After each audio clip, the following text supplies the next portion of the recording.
रहेगी। और जो रुझान आ रहे हैं, जो अब धीरे धीरे नतीजों में अब बदलेंगे, वो साफ तौर पर कह रहे हैं कि बिहार चुनाव में एनडीए जो है वो दमदार बढ़त बनाए हुए है। रुझानों को अगर हम देखें तो लगातार, अब देखिए टैली हम आपके सामने लेकर आ पाए तो आप देखेंगे कि धीरे धीरे 185 के आंकड़े की तरफ जो है वो एनडीए बढ़ता हुआ, इंडिया गठबंधन बढ़ता हुआ। इन सब के बीच में अगर महागठबंधन की बात करें, खास तौर पे आप देखिए यहां पर महागठबंधन जो है वो 54 सीटों तक सिमटता हुआ ये रुझान है, और ये धीरे धीरे अब नतीजों में तब्दील होंगे। आप देखिए ये तस्वीरें आप देख सकते हैं कि किस तरह से जो तमाम बीजेपी ऑफिसेज हैं, एनडीए के खेमा है, वहां पर पहले से तैयारियां चल रही थी। एक तरह से जैसे एग्जिट पोल में ज्यादातर एग्जिट पोल ने एनडीए को भारी बहुमत दिया था, वो इंपैक्ट साफ तौर पर नजर आ रहा है। बिहार चुनाव की मतगणना में एनडीए बंपर बढ़त बना चुकी है। 86 सीटों पर 189 देखते ही देखते सीटों पर आगे है। इन सब के बीच में आरजेडी को छोड़ दिया जाए तो महागठबंधन का कोई भी दल दहाई का आंकड़ा तक नहीं छू पाया है। जाहिर सी बात है कि ये बहुत बड़ा झटका महागठबंधन को यहां पर मिलता हुआ 51 सीटों का रुझान अभी यहां देखने को मिल रहा है। और यहां पर आप देखिए एनडीए जो है वो 189 सीटों पर लीड कर रही है। अमिताभ भूषण साहब हमारे साथ जुड़ चुके हैं, सीनियर जर्नलिस्ट। अमिताभ जी, जिस तरह के एग्जिट पोल्स थे, जो अभी रुझान आ रहे हैं, उन्होंने उन एग्जिट पोल्स को भी सरपास कर दिया है। आप सरप्राइज हैं? आपको लग रहा था कि इतनी बंपर बढ़त मिलेगी? निश्चित तौर पर देखिए, अभी जो तस्वीर है वो प्रो इनकम्बेंसी की तस्वीर है। वो सरकार के प्रति एक आशावादी नजरिए का प्रतीक है। लेकिन मुझे लगता है कि सीटों की संख्या में अभी बदलाव होगा, क्योंकि लगभग 35 के आसपास सीटें ऐसी हैं जहां मुकाबला बहुत नजदीक का है। मतलब 1000, 1500, अधिकतम 2000 मतों के भीतर वो सीटें निर्धारित होगी कि वो किसके खाते में जाती है। तो एनडीए की बढ़त है, बहुत स्पष्ट बहुमत है। एनडीए की सरकार के प्रति भी लोगों का लगाव दिख रहा है।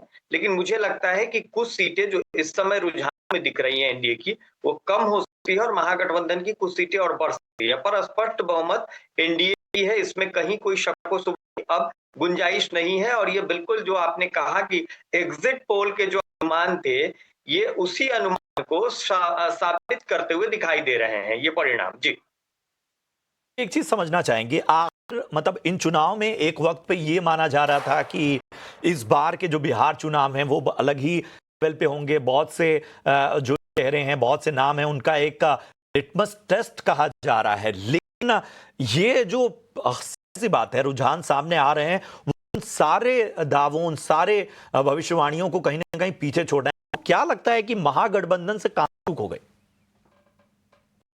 देखिए, महागठबंधन से कोई स्तर पर चूक हुई है। सबसे पहली जो सबसे बड़ी चूक है, महागठबंधन आपस में उनकी जो लड़ाई रही है, जिसको वो सो कॉल्ड फ्रेंडली फाइट कहते हैं, वो जो आपस में फ्रेंडली फाइट कर रहे थे, लगभग 10 सीटें इस समय आप देखेंगे अगर उन सीटों को, उन सीटों पर महागठबंधन अपनी लड़ाई की वजह से पीछे है। सीधा-सीधा 10 सीटों का मसला है।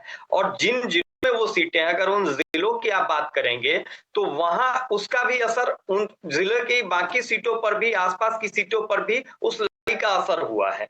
और खास तौर पर जो मतदाता वर्ग था महागठबंधन का, उसके भीतर भी इस बात की शको शुबा बहुत ज्यादा थी कि तेजस्वी यादव को मुख्यमंत्री बनाने में क्या कांग्रेस सहभागी होगी। इस बात को लेकर उनके भीतर एक संदेह की स्थिति बन गई। ठीक उसी तरीके से कि तेजस्वी की सीट अगर ज्यादा होंगी तो फिर कांग्रेस की स्थिति क्या होगी, सीपीआई की स्थिति क्या होगी। तो अपने मतदाता समूह को महागठबंधन ने अपनी लड़ाई की वजह से कंफ्यूज किया। पहला तो कारण ये है। दूसरा ये है जिस तरीके से घोषणा की गई, तेजस्वी प्रण में जिस तरीके से घोषणा की गई कि भाई बिहार के हर परिवार में एक सरकारी नौकरी, बिहार का बजट 3,15,000 करोड़ का, और जो नौकरी का आंकड़ा रखा गया उसके लिए बजट की आवश्यकता 30 लाख करोड़ से ज्यादा की थी। तो वो पैसे कहां से आते? बिहार के लोगों के संदर्भ में मैं एक बात कहता हूं कि बिहार के लोगों की भाषा के मामले में अंग्रेजी थोड़ी कमजोर है, पर गणित के मामले में उनका कोई जुड़ा नहीं है। वहां लोग जुबान पर, उंगलियों पर गणित के बड़े बड़े आंकड़े, वो जोड़ घटाव गुना भाग सब कर लेते हैं। तो इस स्थिति में एक सामान्य बिहारी को भी ये पता था कि जो तेजस्वी यादव प्रण लेके आ रहे हैं वो दरअसल वास्तविकता के धरातल पर संभव ही नहीं है। जीविका दीदी को लेकर जिस तरीके से उन्होंने घोषणा की राज्यकर्मी का दर्जा देंगे, अब 1.1 करोड़ 40 लाख जीविका दीदी दरअसल लाभार्थी हैं जीविका योजना की।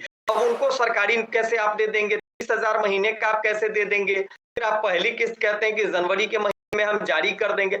तो जितनी भी घोषणाएं महागठबंधन की तरफ से की, उन घोषणाओं को लेकर उस वक्त से ही ये कहा गया कि इसके लिए बजटीय प्रावधान क्या है आपके पास, उसका कोई ठोस जवाब नहीं था।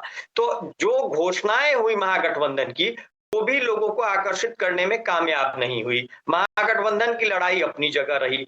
तीसरा जो टिकट का डिस्ट्रीब्यूशन था, जहां मजबूत प्रत्याशी मान लीजिए आरजेडी के पास था, वहां कांग्रेस ने अपना कैंडिडेट दे दिया। जहां कांग्रेस के पास बेहतर प्रत्याशी थे, वहां सीपीआईएमएल ने दे दिया। तो ये जो भीतर का तालमेल खराब हुआ, अंदर ही अंदर एक अनरियलिस्टिक प्रोमिसेस जो किए गए, ऐसे वादे किए जो कहीं ना कहीं बिहार की जनता को पचे नहीं, और इन सब के बीच में कहीं ना कहीं ये जो पर वोटिंग हुई उसने बहुत स्पष्ट कर दिया कि लोग जो हैं वो अगर घर से निकले हैं तो वो शायद एक क्लियर मैंडेट के लिए निकले हैं, वो शायद बदलाव या बाकी चीजों के लिए निकले हैं। एक आखिरी सवाल के साथ अमिताभ जी मैं आपके पास आना चाहूंगा।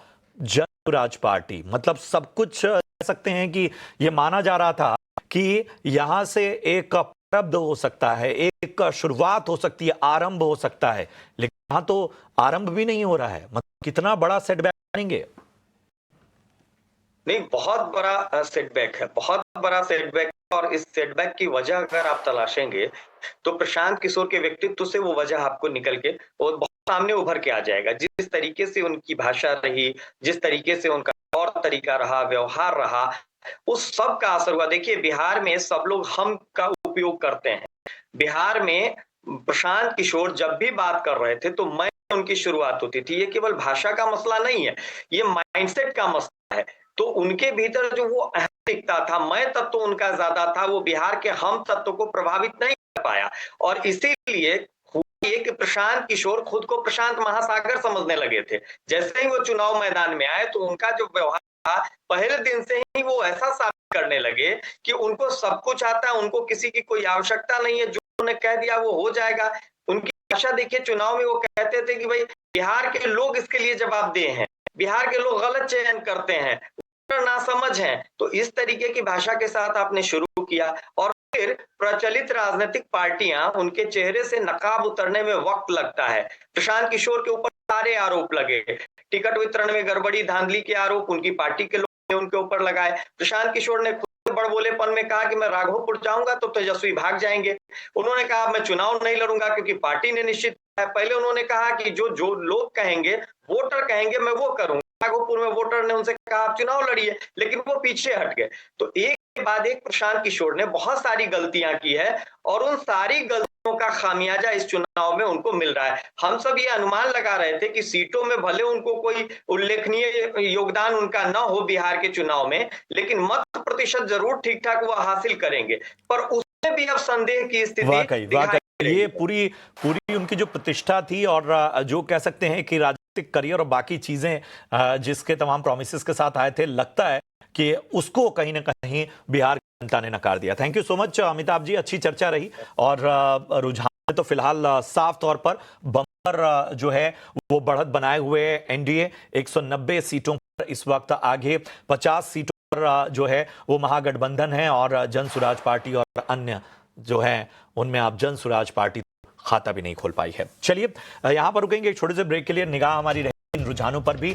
इसके अलावा जो आपके फेवरेट शोज हैं वो भी ईटीवी स्वदेश पर जारी रहेंगे। आप बने रहिए हमारे साथ। नमस्कार।